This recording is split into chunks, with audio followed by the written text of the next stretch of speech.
I don't know if it's become sort of a cheesy line to say that a certain show or anime in some way changed you or helped you through a tough time in your life. The profound idea that a piece of entertainment could have such a tangible effect that it helps shapes you, and even if you may change, grow older, grow more mature, you still carry a piece of it with you years after you watch it.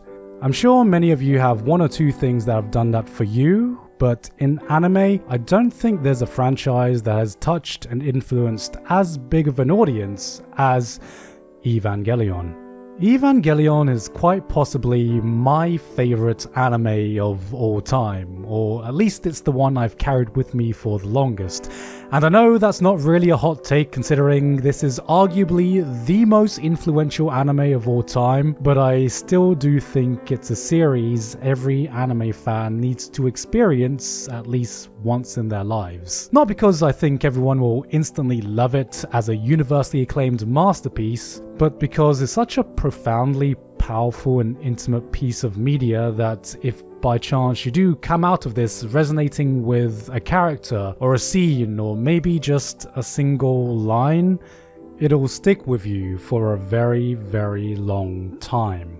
It's touched many lives in a way no other piece of media has or ever will, and I think it'd be a massive shame if there was even a chance of anyone depriving themselves of that experience. I say this, but I actually hated it the first 2 times I watched it because I think the worst thing that Eva does is that it genuinely builds up this interesting world and mystery and it just sets the wrong expectations. I remember thinking, man, this is such a cool world, I can't wait till they explain where the angels come from, what the Dead Sea Scrolls are, the Lance of Longinus, what's going to happen to the characters and how are they going to resolve all their problems. And then none of that happened. The ending that was meant to conclude it did the opposite. The TV series ending at the time felt like a low-budget therapy session tacked on because the studio ran out of money, and the end of Evangelion movie was, to me, a self-masturbatory pretentious mindfuck that left me less satisfied than when I started it. I came into Eva expecting a traditional story, and I went out confused and unfulfilled. I had so many questions and zero answers. I was angry that I had gotten invested in the series in the first place.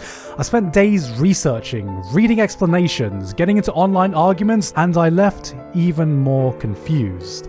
I could not understand how a series like this got the critical acclaim that it did, and that's how it was for me, for the longest time.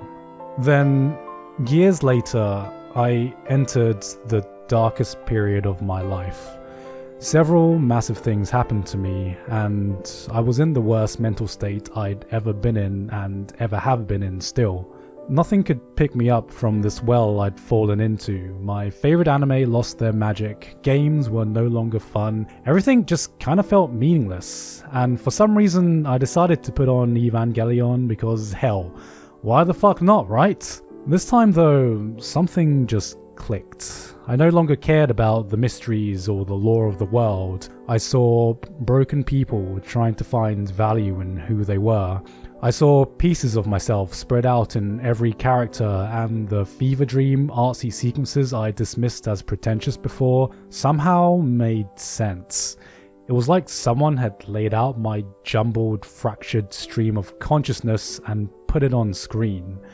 For the first time, I actually started to understand it. And by understand, I don't just mean that I suddenly had an epiphany that allowed me to comprehend every small line in detail, but it felt like on some level I could empathize with what these characters were feeling, with what the creator was trying to say. It felt like someone understood the pain I was going through, and in a way that gave me comfort. To me, in some twisted way, it made me feel like I might have been suffering, but at least there was someone out there who could empathize with this pain I was feeling. Someone else had felt what I was feeling right now. My life wasn't suddenly cured, but a lot of things just mentally clicked together, and at least for a period, it gave me a sense of tranquility. And I think that's the real power of Evangelion.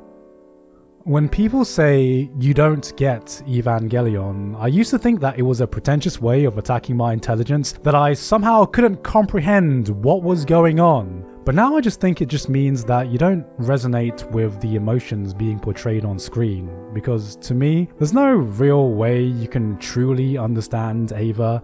I've watched a lot of people far smarter and more attentive than I ever will be analyze every single character, broken down its themes and symbolism, spent hours upon hours breaking down every single part of this franchise, and I still don't fully understand Eva. But I'm fine with that, because I think by design, I don't know if it's even meant to be something you can comprehend in a traditional sense. It's quite well known that the creator Hideaki Anno was in an awful state of mind when he made it, and I can never ignore this, because I remember during that period in my life, little, if anything, made sense at all. Emotions don't always make sense, and that's what I feel from this show. I don't see someone trying to lay out a coherent narrative meant to be understood. I see a guttural cry for help. I see someone trying so desperately to find resolution to their own internal struggles. More than any other series I've seen, this feels like someone laying their feelings bare in front of us for no other purpose other than the catharsis of expressing themselves. And this is something I can personally relate to. I think the most powerful thing I've ever made to date is this AMV called Reflections of Despair. It's still on YouTube now, but it's something that I made during that dark period. And I made it for no reason other than I just needed to. I needed to vent. I needed to put my pain into something. I didn't have anyone to talk to. I didn't have anyone to pick me up. So I sat in my room alone for 2 days straight, putting my emotions into the editing timeline of this video. To me, it was my way of crying for help. I was screaming in total silence.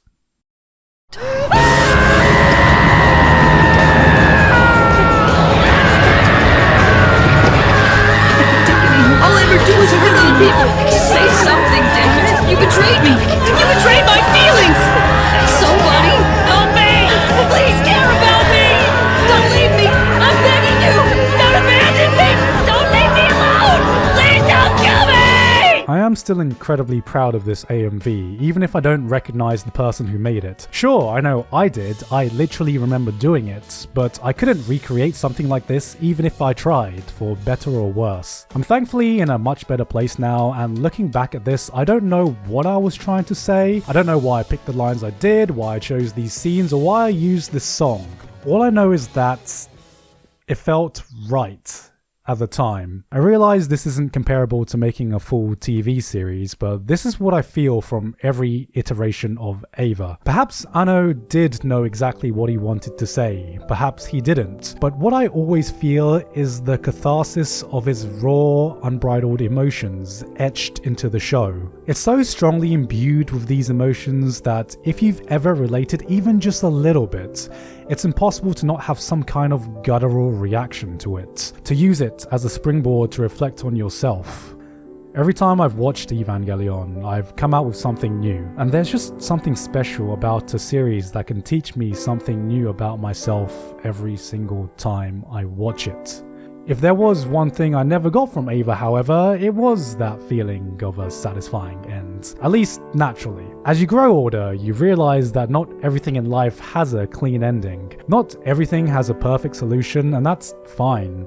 Sometimes you just learn to live with it and move on, and that's exactly what happens with me and Eva. Which brings me to my motivation of making this video in the first place, which is the final Evangelion film that just got its release worldwide, Evangelion 3.0 plus 1.0.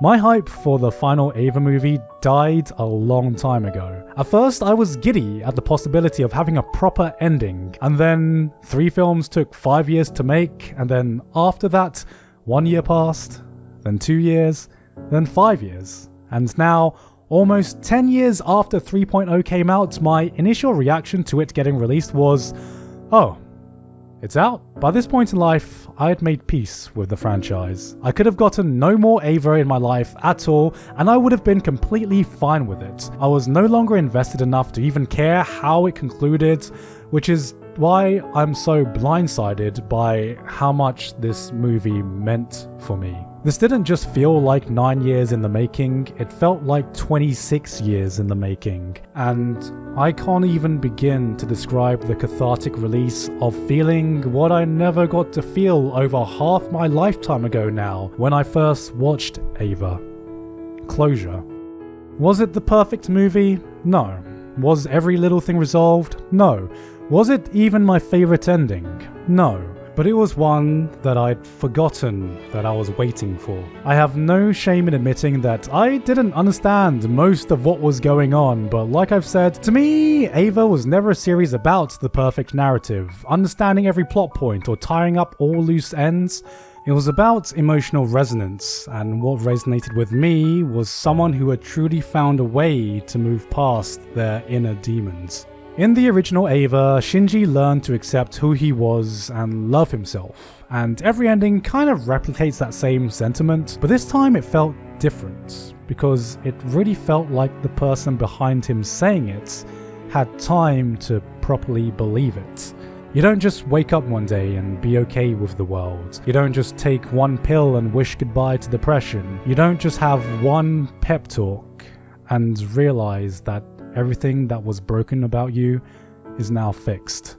So, experiencing the work of the same guy who made Eva 26 years later, and not just seeing, but actually feeling a completely different person retelling this story, a happier person exuding through this final ending, I actually couldn't be more delighted.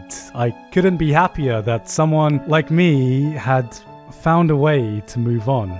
I don't know how I could possibly convey the feeling of having a franchise that meant so much to you, that stuck with you for years, that you'd made peace with, that you thought would always be there, coming to an end.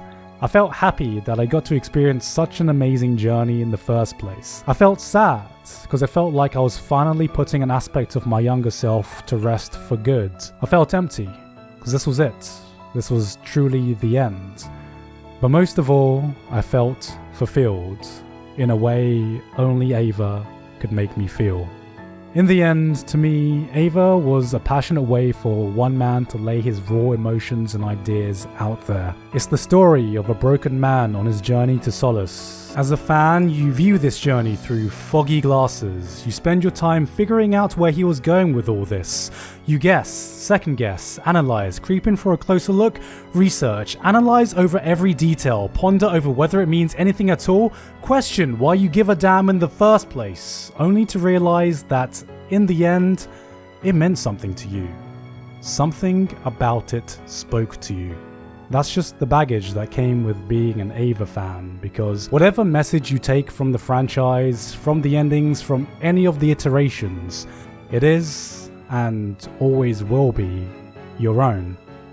This is a series that will probably stick with me for the rest of my life, but I've grown up and moved on to a world without Eva. Even so, I couldn't be more thankful that I was given one last opportunity to properly put a rest to that part of my life.